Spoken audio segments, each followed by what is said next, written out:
अंग्रेजों की बनाई पूरी न्याय व्यवस्था को बदलने का हम लोगों ने एक राष्ट्रीय संकल्प लिया है। 5 करोड़ से अधिक मुकदमे हिंदुस्तान की अदालतों में लंबित हैं, जिनको अगले 1 साल में हम लोगों को 80% कम करना है।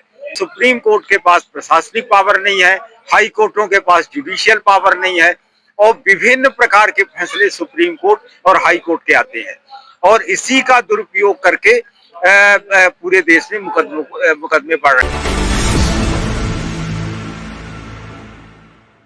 भारतीय हिंद क्रांति पार्टी का राष्ट्रीय अध्यक्ष हूँ और अखिल भारतीय हिंद क्रांति पार्टी की ओर से अंग्रेजों की बनाई पूरी न्याय व्यवस्था को बदलने का हम लोगों ने एक राष्ट्रीय संकल्प लिया है।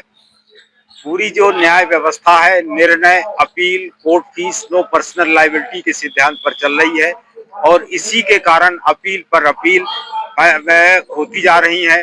5 करोड़ से अधिक मुकदमे हिंदुस्तान की अदालतों में लंबित हैं, जिनको अगले 1 साल में हम लोगों को 80% कम करना है। तो अगर हम निर्णय के बजाय न्याय के सिद्धांत पर अगर इस देश की न्यायपालिका का संचालन कर दिया जाए तो लोगों के विवादों के निराकरण 1 साल में होने लगे।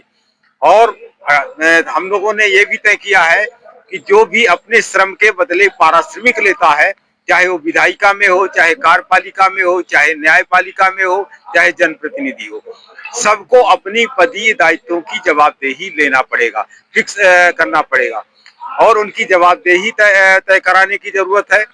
सुप्रीम कोर्ट को अधिक पावर दिलाने की जरूरत है, क्योंकि सुप्रीम कोर्ट के पास प्रशासनिक पावर नहीं है, हाई कोर्टों के पास जुडिशियल पावर नहीं है और विभिन्न प्रकार के फैसले सुप्रीम कोर्ट और हाई कोर्ट के आते हैं और इसी का दुरुपयोग करके पूरे देश में मुकदमे बढ़ रहे हैं। दूसरी चीज है कि न्यायालय की डिग्रियों के पालन के मुकदमे हिंदुस्तान में कई लाख मुकदमे पड़े हुए हैं जो 30 साल, 20 साल, 25 साल से हैं, जबकि सुप्रीम कोर्ट कहते हैं कि 6 महीने के अंदर उसका विवादों का निराकरण डिग्री का पालन हो जाना चाहिए। इसी तरह कंटेम्प्ट ऑफ कोर्ट के मुकदमे पड़े हुए हैं। इसी तरह जो न्यायालय में दावा दायरा करने की प्रक्रिया है, दावा दायरा, गवाह, सबूत, सम्मन, डिग्री का पालन, ये इतने प्रकार के त्रुटियां हैं, इतने प्रकार की अराजकता है। क्यों अराजकता है? किसी की कोई पदीय दायित्वों की जवाबदेही नहीं है।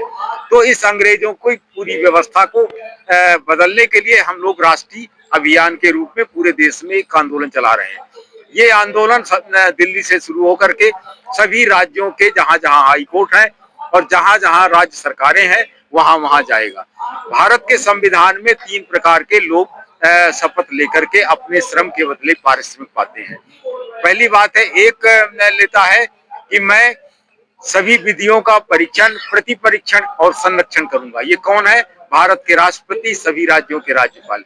आज तक किसी भी राष्ट्रपति या राज्यपाल ने केंद्र या राज्य सरकार को चिट्ठी नहीं लिखी कि अंग्रेजों के बनाए हुए सभी विधि, नियम, कानूनों को परीक्षण करो और जो भारत के नौजवानों के विकास के विरोध में कानून है उनको बदलने की कोशिश करो। इसी प्रकार एक ने कहा कि मैं भय, पक्षपात, अनुराग या द्वेष के बिना सबके साथ समान रूप से न्याय करूंगा। जब से यह संविधान लागू हुआ, कोई भी प्रधानमंत्री इस शपथ को आज तक पूरा नहीं कर पाया। वो अपने अनुराग करता है, जिस दल का प्रधानमंत्री होता है उस दल का चुनाव प्रचार करता है और दूसरे की बुराई करता है, यानी उसमें अनुराग और दोष है। तो ये ब्रीच ऑफ कॉन्ट्रैक्ट और ब्रीच ऑफ ट्रस्ट है।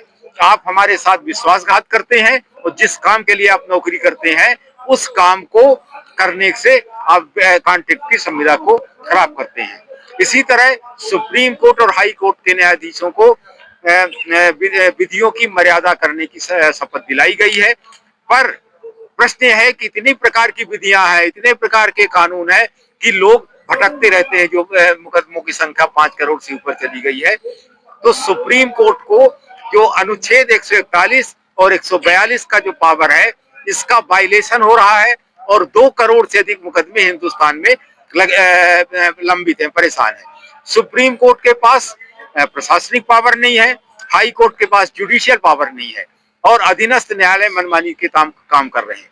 तो मैं पूरे देश के माध्यम से भारत के नौजवानों को, भारत की जनता को यह आह्वान करना चाहता हूं कि या तो तुम संघर्ष करो और या सुसाइड करो। तुम्हारा भविष्य बिल्कुल अंधकार में है और उसको आगे बढ़ाने के लिए जरूरत इस बात की है कि हिंदुस्तान के सुप्रीम कोर्ट को पर्याप्त साधन, पर्याप्त सुविधा, पर्याप्त सुरक्षा दिलाई जाए, जिससे हमारे विवादों का निराकरण 1 साल में होने लगे। इसी आशा के साथ लेकर 20,000 करोड़ का हम लोगों ने प्रोजेक्ट बनाया है और भारत के तमाम नौजवानों का आह्वान करता है, जिससे देश को अराजकता, आतंकवाद, भ्रष्टाचार मुक्त बनाने का अभियान चल रहा है, जिससे भारत सशक्त, शक्तिशाली, संपन्न राष्ट्र बन सके। न जाति पर, न धर्म पर, हमारा किसी भी प्रकार का, हर आदमी भारत का नागरिक है। भारत के नागरिक की हैसियत से हम सबकी मदद चाहते हैं और ये चाहते हैं कि पूरे भारत का विकास हो, उन्नति हो। हम किसी के असहयोग आंदोलन नहीं चलाते। सबसे बड़ी बात है, जितनी भी पार्टियां हैं, राजनीतिक लोग हैं, ये दूसरे की बुराई में अपना समय नष्ट करते हैं। हम अपना चेहरा हमको खुद दिखाई देता है कि हम भारत के नौजवान हैं, अच्छी रोटियां खाते हैं, अच्छे कपड़ा पहनते हैं, हवाई जहाज में घूमते हैं, कार में घूमते हैं, तो हम क्यों परेशान हैं? भारत के हर नौजवान को सोचना पड़ेगा कि इस मृत्यु लोक में आया है, एंजॉय करो मृत्यु लोक को, दया, कृपा, मर्जी की भाषा बोलना बंद कर दो, देश में क्रांति करो। क्रांति का मतलब अराजक, क्रांति का मतलब बम, पिस्तौल, तोप नहीं होता। क्रांति का मतलब होता है व्यवस्था में, किसी व्यवस्था में परिवर्तन से। तुम्हारे पूर्वजनों ने तुमको क्या दिया, ये महत्वपूर्ण नहीं है। आज तुम एक नौजवान हो तो तुम आज की व्यवस्था बदलो और कल आने वाले बच्चों के लिए उज्जवल भविष्य की कामना करो, उज्जवल भविष्य बनाओ। बस यही हमारी कामना है, यही इच्छा है। तो अध्यक्ष महोदय, जुडिशरी की वर्तमान न्यायिक व्यवस्था से आप संतुष्ट नहीं? संतुष्ट नहीं क्या, बिल्कुल हम उसको बदलने के लिए चल रहे हैं, तभी तो असंतुष्ट है, तभी तो बदलने। वर्तमान सत्ता जब उसमें कुछ संशोधन करना चाहती है तो उसके बाद उसका भी विरोध होता है। विरोध तो होबे करेगा, कोई भी चीज खाना खाओगे तो उसमें भी ताकत लगेगी, दांत विरोध करते हैं, खोलना पड़ता है, सब करना पड़ता है। ये तो भैया विरोध तो सहना पड़ेगा। आजादी कोई तस्तरी में बैठ के तो मिली नहीं थी, इसके लिए तो संघर्ष करना पड़ा। अगर आप संघर्ष नहीं करेंगे तो आप जैसे गुलामी में जी रहे हैं, करिए। और हम लोगों को वो गुलामी पसंद नहीं है, इसलिए हम लोग विरोध कर रहे हैं।